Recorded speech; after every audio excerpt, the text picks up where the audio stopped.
צריך להאמין שמשיח יגיע בכל יום. נכון. שאני מאמין בעצמה שכאילו המשיח, אני יודע כאילו שהמשיח יגיע היום. וכתוב שהמשיח יגיע אחרי זה. אז זה לא נותן את הכוח לעשות את זה. זה אומר שאני לא צריך לעשות את התקווה בכל יום. כי אני יודע שהמשיח יגיע אחרי זה. טוב, בעירובין כבר אומרת הרי נזיר ביום שבן דוד בא בו, מותר ביין בשבתות, ימים טובים, מותר. למה? אין חשש שיבוא משיח, נכון? משיח לא יבוא בשבת, לא יבוא ביום טוב, אז מותר לשתות, אבל הוא אסור בכל יום. למה? כי כל יום יכול לבוא משיח, כל רגע יכול לבוא משיח, היום, מחר, כל יום יכול לבוא. אבל אנחנו לא יכולים לדעת מתי יבוא, כי זה זמנו של הקדוש ברוך הוא. הקדוש ברוך הוא מחליט מתי יבוא, איך יבוא ובאיזה צורה יבוא. יש בזה כמה דרכים שהקדוש ברוך הוא יחליט. הרי צריכים שכל עם ישראל ירצו גאולה, צריכים שכל עם ישראל ירצו את הקדוש ברוך הוא. הקדוש ברוך הוא עניו, אם עם ישראל לא רוצה שהוא ימלוך עליהם, אז הוא ממשיך להיות בפינה שלו, עניו. במקום גדולתו, שם אתה מוצא נבטנותו. אבל אם כל עם ישראל יגיד, די, נמאס לנו כבר מהשקר, נמאס לנו מהגלות הזאת, נמאס לנו שמושלים עלינו, נמאס לנו מכל העול שיש בעולם, רוצים את השם למלך, הוא ישלח משיח. אבל הם לא יודעים, הם גם כנראה גם לא יודעים. למה לא יודעים? יודעים. חיים ככה יודעים. אני רק רוצה להסביר לכם דבר פשוט. תבינו דבר פשוט. ככל שנבקש את הקדוש ברוך הוא למלכותו של השם, אתם לא מבינים. אין דבר יותר שמחה ויותר טוב מזה שתבוא הגאולה. הכניסו לנו היום לדור, לשכל, שאיזה גאולה, מה יבוא גאולה, מה יבוא, מתי יבוא, ולמה צריך לבקש, ואיזה גאולה. אם תבוא גאולה, זה הדבר הכי טוב שיכול להיות אי פעם בעולם. זה אומר שלא ניתן את הרע, לא יהיה רע, לא יהיה מיטה, לא יהיה רעות, לא יהיה כלום. זה הדבר הכי טוב שיכול להיות. אין יותר פחדים, אין חרדות, אין כלום, נגמר. אין חולים, אין מחלות, אין צרות, אין אסונות, כלום. אתה יכול לחיות בגאולה אם אתה חי בדעת ואתה באמת רואה את הקדוש ברוך הוא ואתה חי איתו בקרבה הזאת. זה סוג של מעין גאולה פרטית שלך שהגיעה. אבל הגאולה הכללית היא תיתן כוח וחסינות שאתה יודע בוודאות שאין יותר את הרע הזה, זהו. תחשוב שאין יותר את הבתי עבודה זרה, ואין יותר את כל הגלויות הזה ואת כל החושך והערפל הזה שאתה רואה ואת כל עכשיו יצאו הכוכבים, כל השמיים מהירים ככה. עכשיו תחשוב שיצא הכוכבים, יהיה כוכבים ויהיה אור כמו זריחה. תמיד השמיים יאירו באיזה אור, לא יהיה פחד, לא יהיה חרדה. הילדים התחילו לשחק עם טיגריסים, נחשי צפה, ישחקו אותם במקום סוכריות גומי קטנים. יהיה טוב בעולם, לא יהיה יותר את הפחד. תוכל להיכנס לים, לשחות בלי סוף, ויבוא קריש, ישחק איתך, יקפוץ איתך במים, דולפין ירים אותך. לא יהיה. היום כל הבריאה היא במנגנון של השמדה. כל דבר, כאילו מאחד אדם הראשון, הכל הולך להשמדה, כל דבר. הסיכוי שבן אדם ייכנס ליער ויצא חי, אפסי. טיגריס יבוא, זאב יבוא, דוב יבוא, נחש צפה יקיש אותו. הסיכוי שבן אדם ישחק עם נחש צפה והוא ייתן לו נשיקה, הוא לא מציאותי. הסיכוי שבן אדם ייכנס לים וישחה עם ממלץ לבן, הוא לא מציאותי. מוגלדון, זה לא מציאותי. הוא יתפוס אותו, הוא יטרוף אותו. מה הסיכוי? הוא אפסי שבן אדם יצא. ואתה רואה את הים בלילה, בחושך, בחיות רעות. אז העולם מלא פחד, כי בגלל שהנבראים חוטאים לשם, אז יש כללה בעולם. וחרון אף בעולם, והבריאה היא הולכת למנגנון של הקדוש ברוך הוא מבטל את העולם לא יכולים להתקיים כנגדו. כי הוא אומר, ניתן לבני אדם הכל, מה הם יעשו? משתמשים בזה להתריס נגדי. אבל שתבוא הגאולה, זה אומר שכאילו כל הפחד והחרדה והרע יהפך לשלום. זה גר זאב עם כבש. כאילו, אתה רואה זאב עם כבש, מה? זאב טורף אותו. אז הזאב עם כבש זה לא רק זאב עם כבש. זה טיגריס, זה מוגלדון, זה כל החיות והנבראים, כולם יגיעו למצב של אחד. לא יהיה, תחשוב איזה עולם טהור, איזה כיף יהיה בעולם. הכל יהיה אחד, הכל יהיה שמחה, הכל יהיה טוב, יהיה תקווה, לא יהיה מוות, לא יהיה יותר, למה הוא יותר ממני, למה הוא יותר ממני, למה זה יותר מזה, למה הוא יותר מה הוא, לא יהיה זה, לא יהיה תחרות. לא יהיה קנאה ולא שנאה ולא תחרות, כולם ידעו את השם. ככה הרמב"ם מסיים בסוף הלכות מלכים, באותו זמן לא יהיה שם לא רעב, לא מלחמה, לא קנאה, לא תחרות, כי מלאך דעה את השם כמים להם מכסים. כולם ידעו את הקדוש ברוך הוא. לא יותר קנאה, אתה יודע איזה דבר זה? קנאה. כמה סובלים מהקנאה היום בדור? לא יהיה קנאה יותר, אין קנאה. נגמר קנאה, הוא לא מקנא בזה, למה יש לו יותר ממנו? למה הוא ככה, הוא לא מקנא בה, היא לא מקנא בה, אין קנאה. אין שנאה, אין תחרות, אין פחד, אין מחלות, אין חולאים, אין מיטה, אין כלום. אתם מבינים מה זה לצפות לגאולה? אתם מדברים לצפות לגילוי המלך שאנחנו מתפללים אליו כל יום. וכל יום מתפללים לבורא, שאנחנו לא רואים אותו, ולא חושבים עליו, רק הוא נמצא בשמיים שיעזור לנו לפרנסה ולסיווג. וזה הקשר נגמר. אם הוא לא עונה, גם עוד כועסים עליו ומטריסים נגדו. זה הקשר שלנו עם הבורא, זה מה שאנחנו צריכים, שזה באנו לעולם. באנו לעולם בשביל לראות, לגלות אותו, אנחנו צריכים לגרום לו, להתגלות אלינו, לגרום לו שיעיר לנו פנים, לגרום לו שהוא יסתיר, יוציא את הווילון שהוא מסתתר מאחוריו, הוא מסתתר מאחורי וילון, וכל העולם שמסתכל עליו רואה, אומרים הנה יש אלוה הכי גדול שבעולם, אבל הוא לא מתגלה, והוא נותן לכל מיני מעצמות בעולם, אתה בכל מיני מקומות בעולם, כמה מלכות יש בעולם, תראה כמה עושר ומלכויות יש בעולם, וכמה כבוד ומלכויות וארמונות ונסיכויות בכל העולם. מי נותן את כל זה? מי עושה את כל זה? מי חולק מכבודו לבשר ודם? הבורא. כל המלכים שאתה רואה בעולם, כל העשירויות שיש בעולם, זה הבורא נותן מהכבוד שלו לבשר ודם. אבל הוא את עצמו אין לו שום כבוד. הבית שלו עומד חרב, אין לו בית מקדש, אין לו מקום, ועוד לא רוצים אותו, לא מדברים עליו, לא מחפשים את הכבוד שלו, את הכיסא שלו, את המלכות שלו, מעללים כל מיני בשר ודם, מעללים את זה, קום להלל את שמו של השם, להלל את הקדוש ברוך הוא, להריץ את הבורא, לאהוב את הבורא יותר מכל דברה שבעולם, ואהבת את אדוני אלוהיך בכל לבבך ובכל נפשך ובכל מאודיך. מה אנחנו משתמשים בו בעולם? באים פה לעולם, אוהבים בשר ודם, ומתפללים רק שהוא ישמור לנו על זה, ומעבירים את החיים מדי פעם, נותנים צדקה ולומדים תורה, ובזה חושבים שאנחנו מכירים את השם, ככה לא מכירים את הקדוש ברוך הוא. זה צריך ללמוד במה שאני מלמד. אם תכירו את הקדוש ברוך הוא הרבה יותר טוב מאשר אתם חושבים. אבל אני מסביר לכם, אם אתם רוצים באמת להבין דרך, יש דרך בעולם, זה לא ככה. יש לנו מלך גדול מאוד, שאנחנו צריכים לגרום לו להסיר את הווילון מעלינו. זהו. הרב, זה לא נקרא... הרב, זה נקרא לרצות את הגאולה, לצפות לגאולה. זה לא נקרא לרצות את הגאולה, זה לא נקרא שום דבר. זה נקרא לרצות את הבורא שלך. יש לך בורא, יש לך אלוה הגדול בשמיים. האלוה הגדול הזה בשמיים, אנחנו באנו בשבילו. הוא לא פה בשבילנו, הוא לא חייב לנו כלום. נהיה תפיסה שכאילו אמור לשרת את הרצונות שלנו, ובשביל זה הוא קיים. הוא לא קיים בשביל זה. אנחנו צריכים לתת לו את מה שהוא צריך. אנחנו עכשיו אמרנו בתפילה, תמלוך בהר ציון משכן כבודך, מלוך על כל העולם כולו בכבודך. הוא לא מולך על כל העולם כולו בכבודו. אנחנו אומרים את זה ומסיימים את התפילה, ואומרים שנה טובה לכל אחד, חוזרים הביתה, אוכלים, שותים, הולכים, חוזרים לכולל, לומדים, מתקדמים קדימה, ופעם בשנה אתה אומר מלוך על כל העולם כולו בכבודך. ומה זה מתבטא? אם אתה לא ממליך אותו ואתה לא חי את זה שהוא צריך למלוך, וזה שיש קיים מלך, יש פה מלך, אתם מבינים מה זה מלך? מישהו פעם אחת פה ראה מלך בחיים שלו? בשביל להבין, מישהו פעם ראה מלך? אני ראיתי. מלך. ראית מלך? ראית, הנה, הוא כל הזמן. תהיה ראי. מלך, אתם יודעים מה זה מלך? אני אסביר לכם מה זה מלך. כולנו ראינו בטח מלך, מן מלכי רבנן. כולכם חכמים, כולכם רבנים, כולכם מלכים, תהיו בריאים.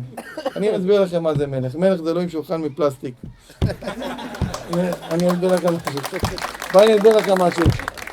ואני אסביר לכם משהו. מלך, תראו צדיקים. מלך זה אדם שיש בכוחו להרוג ולהציל ממוות.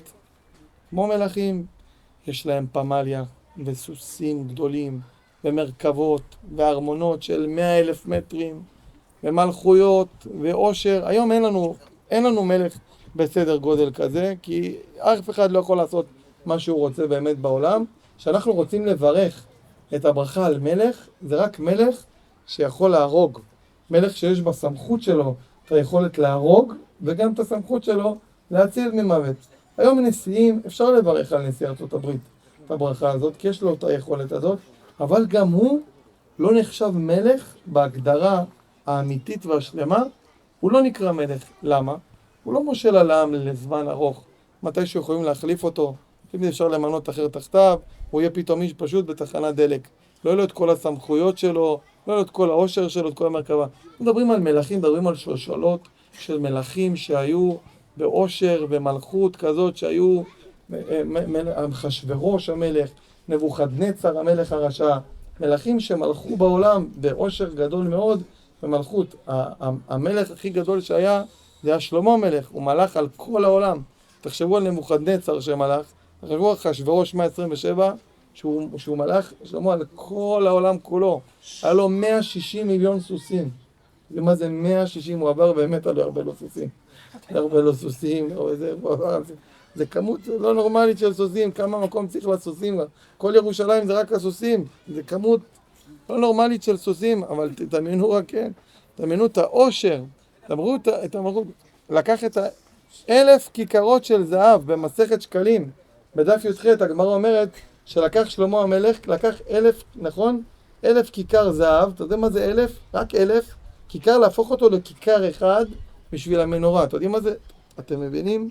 בשכל מה זה לקחת 1,000 כיכרות זהב, להטיח אותם, זה כמו לקחת 10 מיליארד דולר, לקנות בהם זהב, ולהטיח את זה בשביל להוציא כיכר זהב אחד. זה משהו שהוא... זה עושר שלא היה דבר כזה. אז תחשבו את כל העושר הזה, כל המלכים העצומים האלה, תדמיינו את כל הרעש גדול ובגדי המלכות, והכתר, והגלימות, והזהב, והעושר, וכל העירה, והמורה, והפחד שהיה בעולם אי פעם, תדמיינו את כל זה, זה מלך. עכשיו, מעל המלך הזה, יש עוד מלך, מלכים. מלך המלכים יש. מלכים אלה מלכים גם, זה גם המלאכים, שלא נדבר על המלאכים שיש בשמיים. כל מלאך, אתם יודעים שהסמך מם, מלאכים יש להם 6 כנפיים. השטן הוא היחידי שיש לו 8 כנפיים. יש לו 8 כנפיים לסמך מם.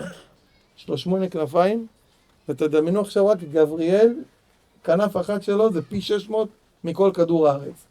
מלאך גבריאל, כנף של גבריאל, לקחו את כל כדור, אתה מדבר גם בראשון, כבר עובר את הגוזמה, אפשר להיכנס לזה עכשיו למלאכים ולגדלים ולמהלך תקוף שנה, חגיגה בדף ט"ו, דף ט"ז, כל מה שהגמרא אומרת והתוספות אומרים, בסדר, זה דברים שהמוח לא סובל אותם, מהלך רקיע תקוף שנה, דברים שאי אפשר בכלל להבין אותם, את הגודל ואת העוצמה. עכשיו נדבר רק על זה, נדבר על גבריאל, כנף, מי שיכול, גבריאל, איפה רפאל, מיכאל, אוריאל, נוריאל, שמות של מלאכים שאי אפשר להגות אותם, איפה מתת בעצמו, מתת, לבד שטעו בו בכלל, מרוב שהוא...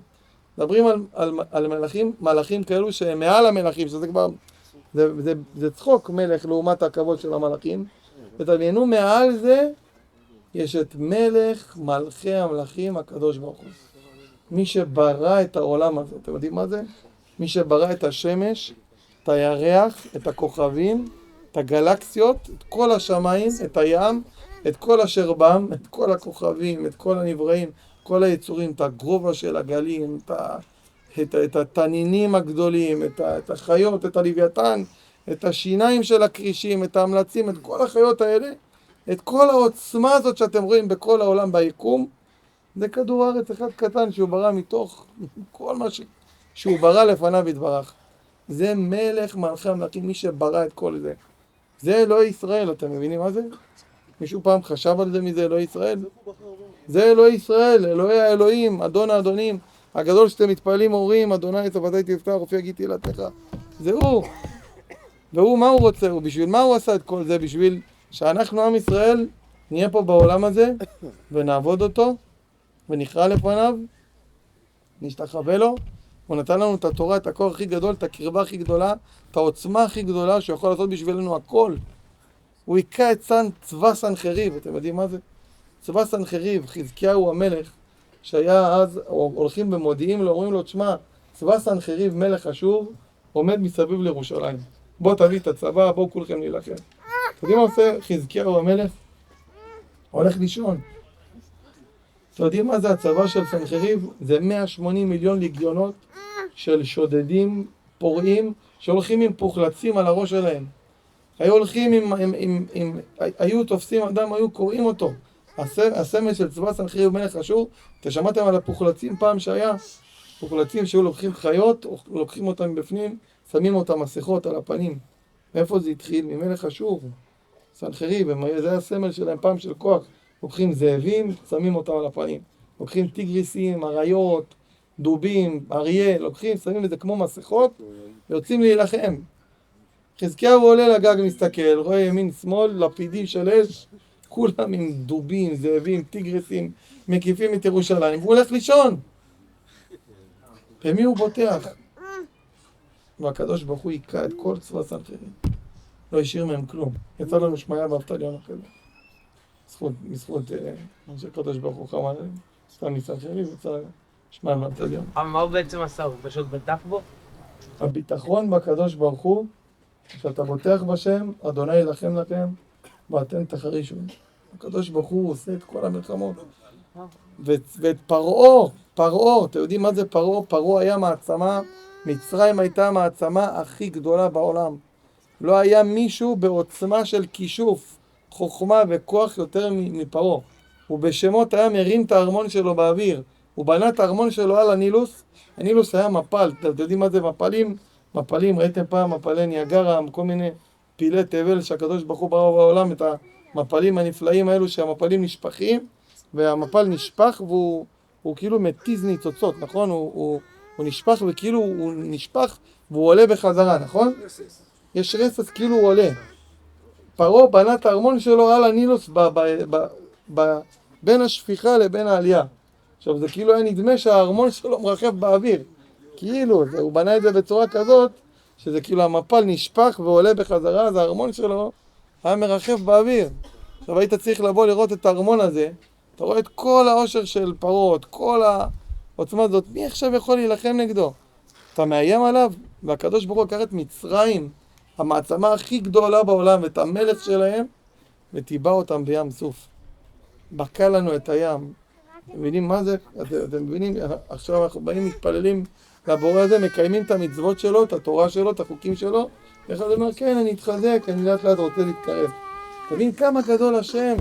עכשיו אני מתפלל, אני אומר לכם, לזה אני מתפלל, ואתם חושבים שהוא רוצה ככה להמשיך למשך שנים, שנשאר בגלות הזאת, שנשאר ככה, יעבור עוד שנה, עוד שנתיים, הולכים, חוזרים, הולכים, עוד גלות, עוד באים לכותל, רואים את הכותל, מתפללים, מנשקים והולכים, זה המטרה, לראות כותל, זה בשביל זה באנו לעולם, לראות, לשמוע את הגלות הזאת, לעשות תיקון חצות, להגיד פעם היה בית, זהו, נגמר, אנחנו צריכים לעשות כל שביכולתנו, להפוך את העולם ולגרום לגילוי של המלך הזה. לגרום למלך הזה לבוא ולהגיד לו, אנחנו מוצאים את הווילון ואתה תתגלה. זה המטרה, אנחנו נגרום למלך, הקדוש ברוך הוא, זה מה שאנחנו רוצים.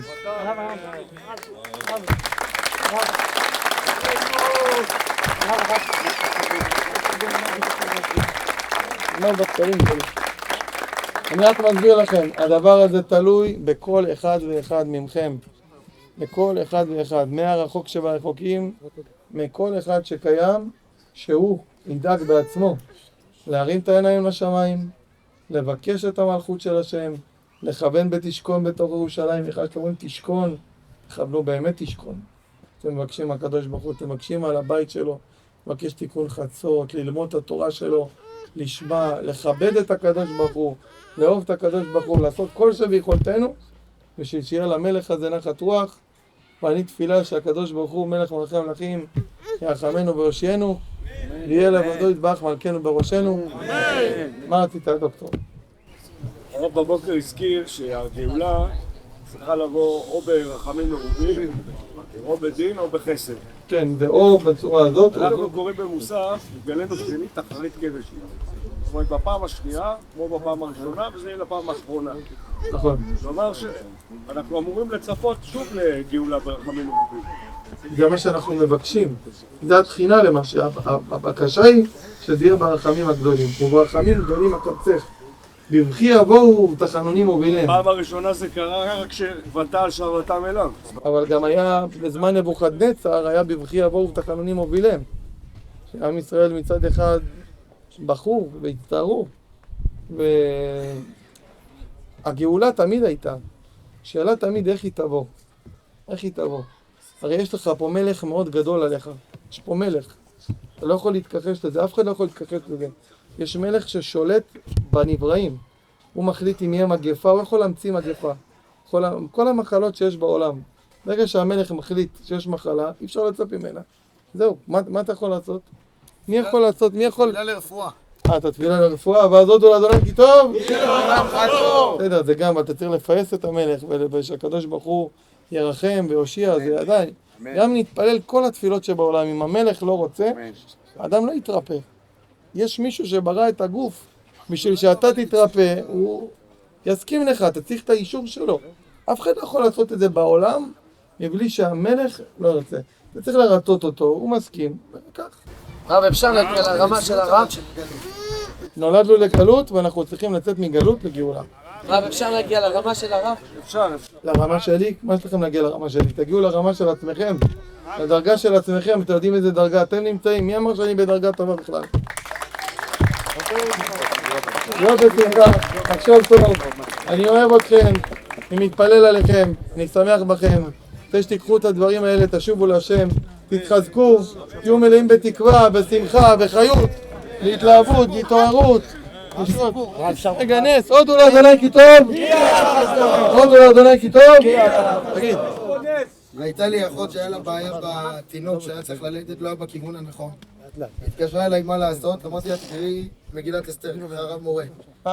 אמרתי לה לקרוא מגילת אסתר ישר, לא ישר והפוך, מגילת אסתר פעם אחת. מגילת אסתר אמרתי לה שתקרא כל יום פרק אחר. לא, כל יום פרק, פעם אחת. כל יום פרק, ככה אמרתי לה לקרוא. ביום חמישי זה היה, ראשון התקשרה ואמרה לי שהרגישה איך שהתינוק מתהפך. אמרו לה שהיא צריכה ניתוח. אבל מה קורה אז? התהפך וילדה, ברוך השם. הודו לאדוני כי טוב! הודו לאדוני כי טוב!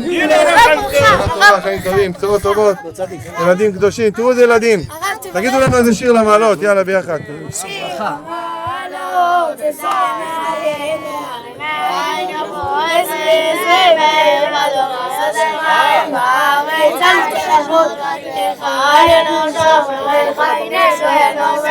איפה זה?